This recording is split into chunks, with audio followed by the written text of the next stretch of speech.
Charlie is following me for nuts. I'm just getting mail, Charlie. Stop it. Great Kitty now is patrolling. Charlie, stop. Go.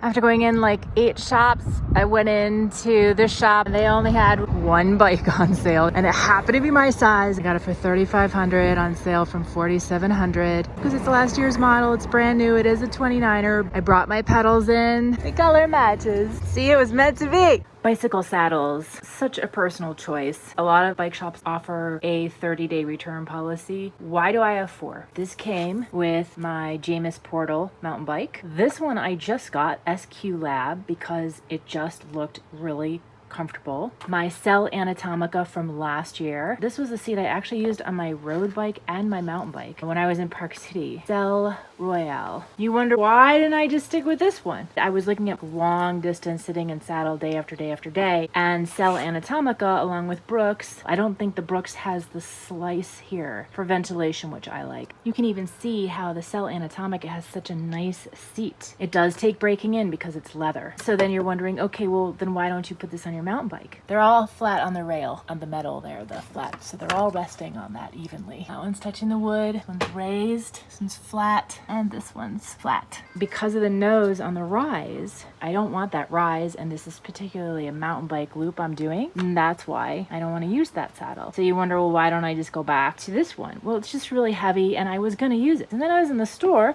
and I saw this SQ, which looked like it still had the width. I liked this edge here. It was flat. I liked its profile. It's very lightweight. This is the 610. I have size 15. I sat in this and it was so comfortable when I was going uphill. So I would like to try this saddle. And then you wonder, well, why didn't I just keep the one that came with a mountain bike? It's just a little too roundy here for me. Again, this is I'm going to be out there for maybe a month. So I do want something almost like a cross between a road bike saddle and a touring saddle. And to me, that was the SQ Lab. I don't know, maybe I'll be bitching about it a few days in of riding. Bike supply stuff. Very lightweight, cheap lock. Very light bike tool. The 12-speed link. I need to swap this out for the proper brands. Thing to push the pin out of the link. For tubeless, this is how you patch a tubeless tire. I'm getting a lesson from the neighbor. And then you can also add some stands tire sealant. A CO2 cartridge, 16 grams should be fine for my tubeless. It's a 29 2.3, I think. An air pump. I like to have the gauge on there.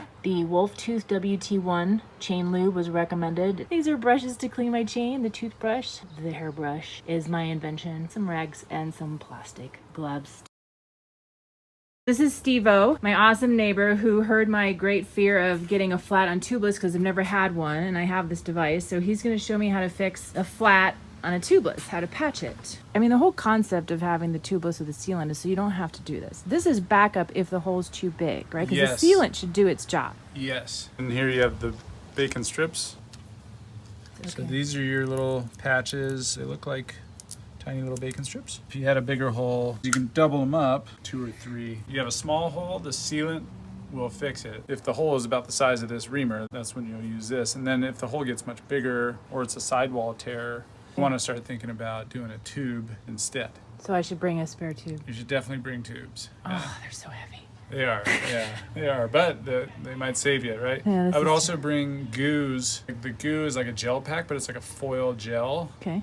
Which is great for, energy, but if you have a big sidewall tear and you're going to put a tube in, if it's so big, the tube will just blow out of the hole. So you take the foil and you line the inside of the tire carefully because foil's kind of sharp too. Okay. And then you fill up the tube with the foil covering the large hole. That's for really large holes. So that can really help you get out of a pickle. Dollar bills, I've used a ID card from the YMCA. So now we can make a hole. It's going to make a mess. You ready? Yeah.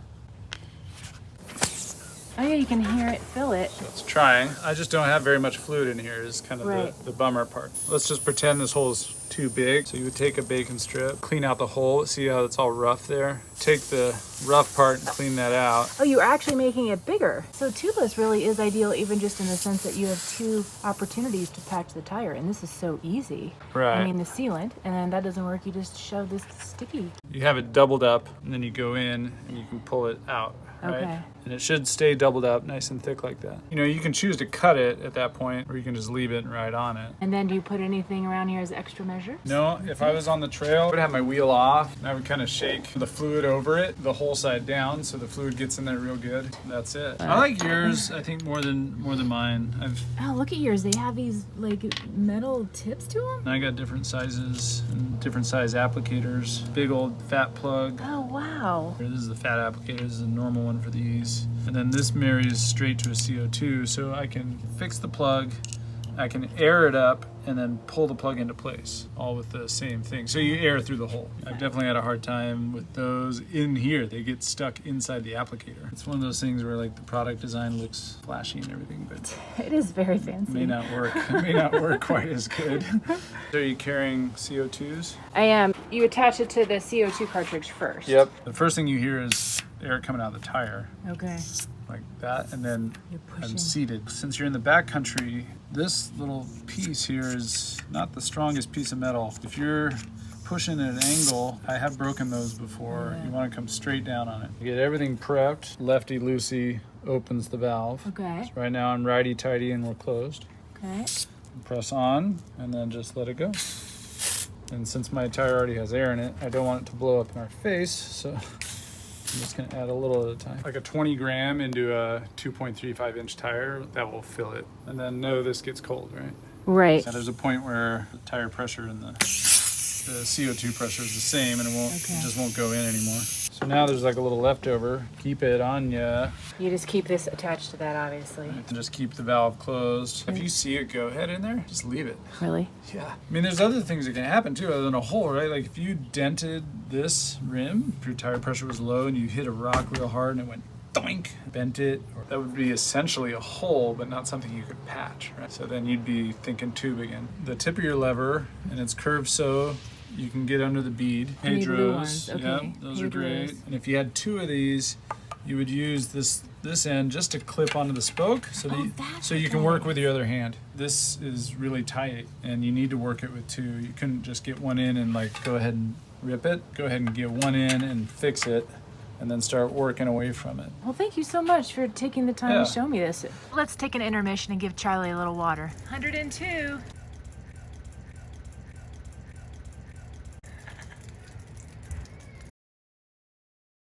James has a tray of screw offerings.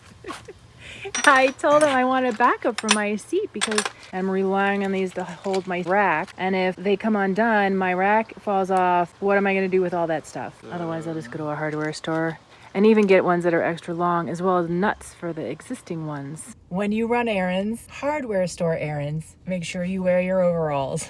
When you walk into a hardware store and a man asks you what you're looking for, don't say I'm looking for a screw.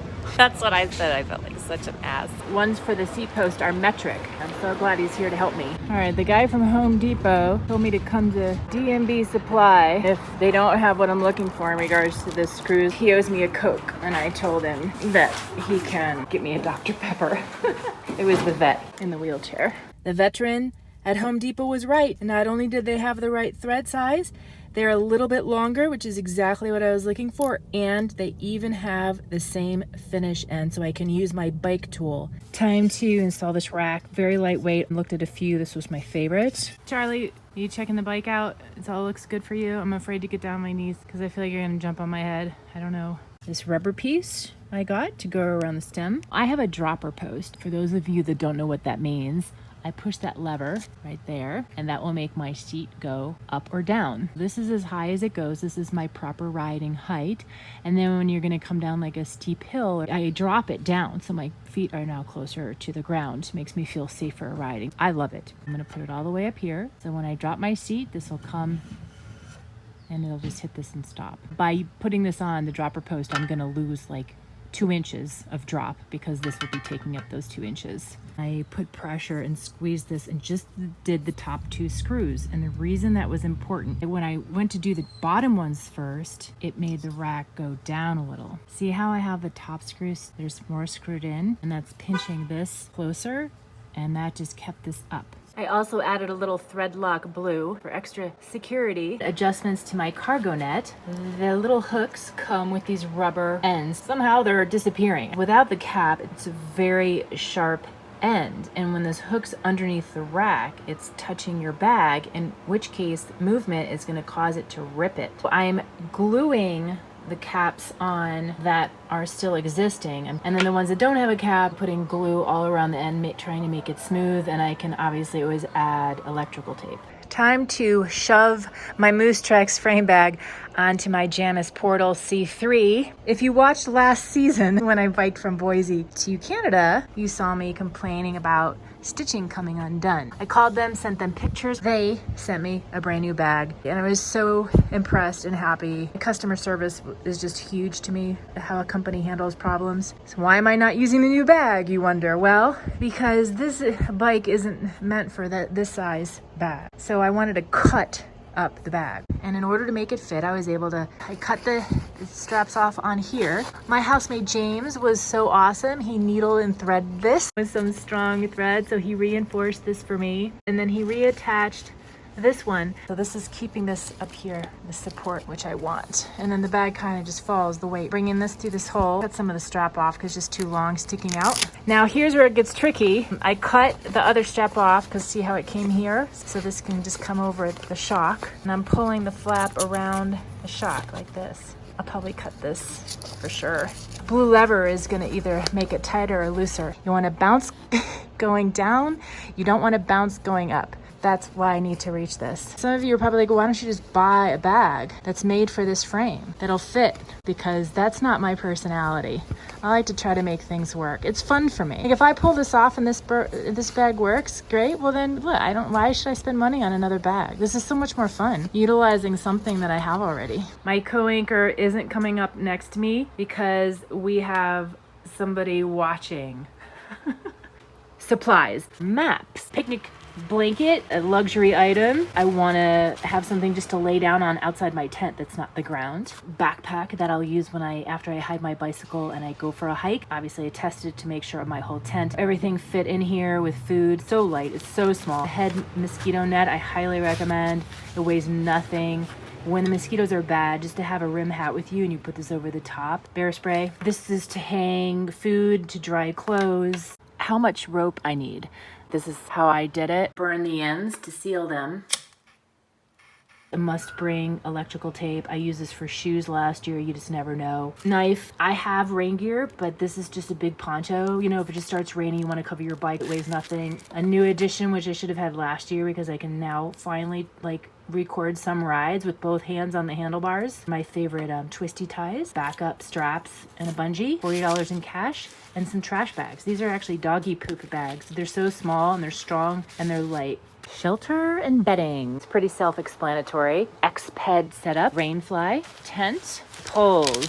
The ground sheet, a random brand I got in an outlet. Doesn't fit it perfect, but it's good enough. A Sea to Summit pillow. I have a few pillows. This is sort of has down in it. I haven't really found a pillow I'm 100% in love with yet. X-Ped inflatable mattress. My new sleeping bag. Sierra Designs. Taquito 35. If you watched last year's trip, you will know I really struggled with my 35-degree sleeping bag. So why am I getting a 35 again? Because if I go to 25, the bag is going to get heavier. And I really feel like I need to retest another 35 sleeping bag because I think that's just a great number for me. Just using a different brand. This actually even has less fill. I believe the 35 I had last year was a 700 fill, and I got rid of that, so I can't compare them side by side. We're either gonna have me bitching again in my sleeping bag.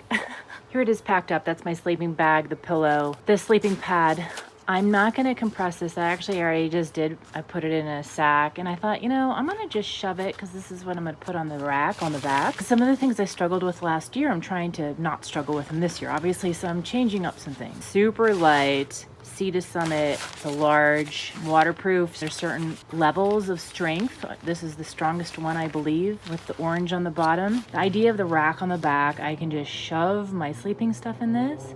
I'll have the net over it, and then when I get to a spot I'm gonna camp, I can just take the net off, grab this bag, and walk over to where I'm gonna set my tent up, and everything's gonna be in here.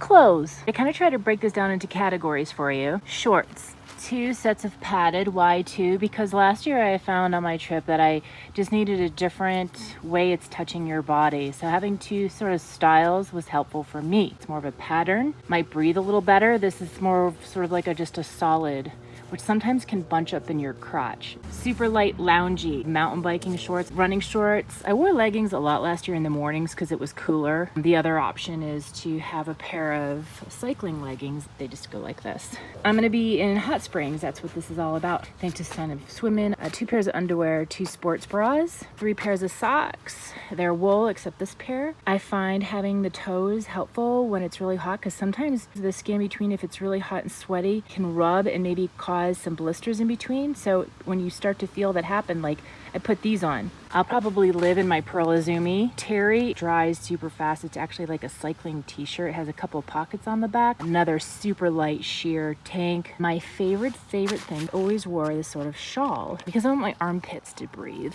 If you see a picture on Amazon with the line down the middle, don't buy this. This is so short, it barely does anything.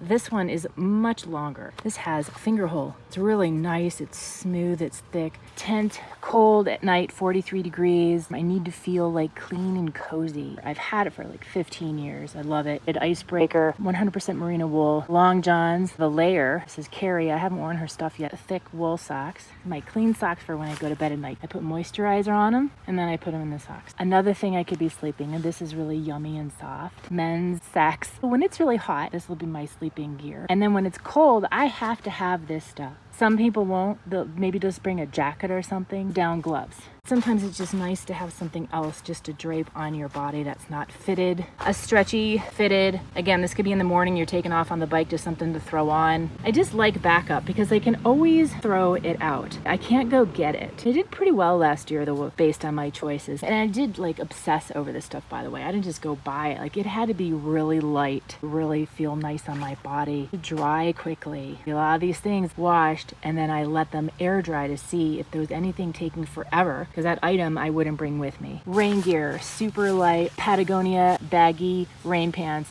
The minute I get off my bicycle at camp, I put these pants on because I don't want to put bug spray all over me. Plus you can sit on the ground, like dirt comes off easy. I'm bringing a head sweatband this time. A lot of these dirt roads, ATVs go by you and just clouds of dirt and dust. So resting around the neck, you just can quickly pull it up over your face. I had a white hat last year. This one has a stronger rim to it. And what's super cool, check out the little mesh pocket over the back of your neck. I like to protect my hair from baking and burning in the sun. I had a super teeny towel last year, is like really small. I'm going on the Idaho Hot Springs mountain bike route. I want a nice towel. A flour sack. I love these as dishcloths because I hate microfiber. Like this kind of is, but the other side, it does absorb the water. A lot of microfiber products that everyone's using and it just smears the water. Oh my gosh, I hate it. It's like an extra thing. Out of all of this stuff, the one thing that I probably shouldn't bring is this. The sleeping bag liner, basically a sheet. I thought I would try it. It's not that big. You could just get into your sleeping bag in dirty clothes. And without getting your sleeping bag dirty, you could just get one of these. You know, being dirty and hot and sweaty and just tired, I need some luxuries to enjoy myself. I'd rather just take the weight and be pedaling slower and have a harder time than have an easier time and just feel dirtier or not as comfortable. And again, personal choices. Well, look who decided to show up late to set this morning. Charlie, where was my little co-host? You slept in, didn't you? All right, well, because you're so damn cute, I'll still give you a little treat. Once you decide everything that you want to bring, that's when you see how it fits. And that's when you have to then maybe make some decisions and leave stuff behind. Then my awesome Rock Bros handlebar bag, which I used last year. I do wish the hole was a little bigger diameter. I'm gonna put my clothes in here like I did last year. You don't really need to reach into this bag that often. Last year I didn't use bags. I just shoved the clothes directly because I felt it just saved space. It wasn't a big deal. The only other bag I have is my frame bag. That's really narrow. It's not made for that bike. I'm getting a lot less space than I had on the Cutthroat. All right, I put all my clothes, not my sleep stuff and cold stuff, in this sort of shoe bag. And this closed obviously fine because I have nothing in the other side. It's coming almost to the center. Wait, Charlie would like to add something. What would you like to add? Just some more nuts, please. Toiletries. Keep in mind, this is all subjective. 100 degrees, lots of dirt, lots of sunblock. This has an exfoliating side and a smooth side, nice for my face. Easy, light to pack. Safe for the environment. You don't use it in the river. For clothes, your body, your hair. Something special for my face, more of a scrub because I load on the zinc oxide. I will be putting moisturizer on every night for everything that's touched the sun. And this is based on being able to rinse off. Moisturizer for my face, put on only at nighttime. Travel toothbrush, toothpaste, floss, miniature razor. When you get it wet, it turns into a nice little washcloth. A little bit of deodorant. This was more for my trip last year because if I was gonna like do a warm shower, hang out, be around people. I don't know if I actually need this. This is a reminder not to forget tissue. Tampons for obvious reasons. I always need tweezers, and you know what else these are great for? Pulling the little stickies out of the Tubeless patch kit. A collapsible brush that also has a mirror. I really take care of my feet, making sure they're moisturized each night. And look at this cute miniature nail clipper. When I have an opportunity to wash my hair, maybe I found a warm shower, I'm gonna bring my own shampoo. I don't want to use Wilderness Wash on my hair. I'm really particular about sunblock. I have to have zinc oxide. I have to have a certain percentage. This is 22%, which is fantastic. This I just found at REI, Raw Elements. This is 20% zinc oxide. I will use this just for my face, and then I will keep this for the rest of my body. It is the clearest zinc oxide I've ever seen. They all say, oh, it's almost invisible, you can't see it. This really is. I didn't need like butt balm or anything. I didn't use that last year. I smeared on the back of my heels, around my toes. Kiehl's lip balm. This was in last year's video. My favorite. Again, you don't want the tube kind because it will melt. Antiseptic healing ointment. Bug spray. Caridin is new to me, but it's something about the environment and it works, and it was a great size. I like things with smooth corners because I'm shoving things in bags, and when they're pointed they rip. I will take this out of this, so I'll transfer this into this. Naproxen, the main ingredient in like ibuprofen for anti-inflammation because I do have an issue with my back and my knee now. Aciclovir, because I do get cold sores. Underneath a little foam pad, I have Ativan, which I broke into tiny little quarter pieces. If I can tell I'm not gonna fall asleep, I'll take that to shut my mind off because I really, you really need to fall asleep through the night. Some Band-Aids. So these are nice, and what I like, but when the cotton goes all the way to the end of the sticky, which these do. I brought a couple of little ones. I think this is for like you put on your heel if you're gonna get like blisters. I didn't have any problems last year because I used the sandals. My foot's always breathing. I wear them with socks, but you never know what's gonna happen. The other great thing that happened at Idaho Mountain Touring, these little plastic containers. This is exactly what I was looking for, but I went to Target, Walgreens, Walmart, TJ Maxx, supermarkets. I could not find these little tiny guys. I was able to consolidate some of my stuff. Like, look at the antiseptic. Look at this fantastic little thing. What's also nice is these are the twist top versus the kind that like you push and they pop open. I'm so happy. Amazon delivery. Oh, what could it be? What could I possibly need that I don't already have that represents something fun, but it will be extra weight?